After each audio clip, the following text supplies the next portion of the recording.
पृथ्वीराज चौहान चौहान वंश के हिंदू क्षत्रिय राजा थे और उत्तरी भारत में 12वीं सदी के उत्तरार्ध के दौरान अजमेर और दिल्ली पर राज्य करते थे। पृथ्वीराज को राय पिथौरा भी कहा जाता है। वह चौहान राजवंश का प्रसिद्ध राजा थे। उनकी माता का नाम कपूरी देवी था, जिन्हें पूरे 12 वर्ष के बाद पुत्र रत्न की प्राप्ति हुई थी। पृथ्वीराज के जन्म से राज्य में राजनीतिक खलबली मच गई। उन्हें बचपन में ही मारने के कई प्रयत्न किए गए, पर वे बचते गए। पृथ्वीराज चौहान, जो कि वीर गुर्जर योद्धा थे, बचपन से ही न केवल तीर कमान बल्कि भाला, तलवार और शब्द भेदी बाण विद्या में निपुण हो गए थे। श्री राम गुरुजी ने बचपन से ही युद्ध कौशल और रणनीति देखकर यह भविष्यवाणी भी कर दी थी कि पृथ्वीराज चौहान का नाम भविष्य में स्वर्ण अक्षरों से लिखा जाएगा।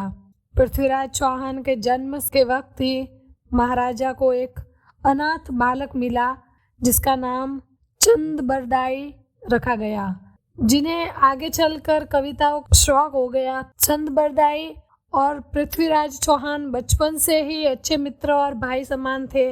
उनके अधिकार में दिल्ली से लेकर अजमेर तक का विस्तृत भूभाग था। पृथ्वीराज ने अपनी राजधानी दिल्ली का नवनिर्माण किया।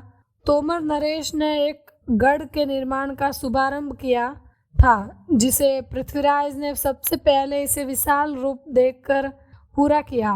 वह उनके नाम पर पिथौरागढ़ कहलाता है और दिल्ली के पुराने किले के नाम से जीर्णावस्था में विद्यमान है।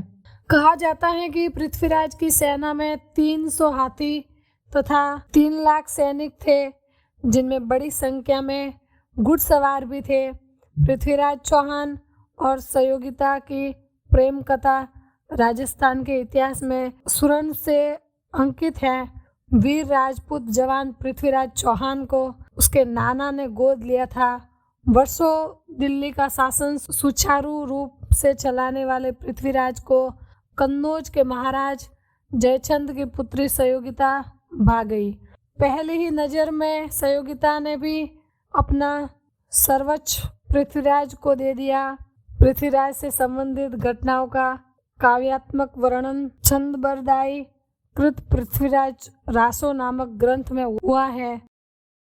इस वीडियो को लाइक करें, हमारे चैनल को सब्सक्राइब कर बेल आइकन जरूर प्रेस करें।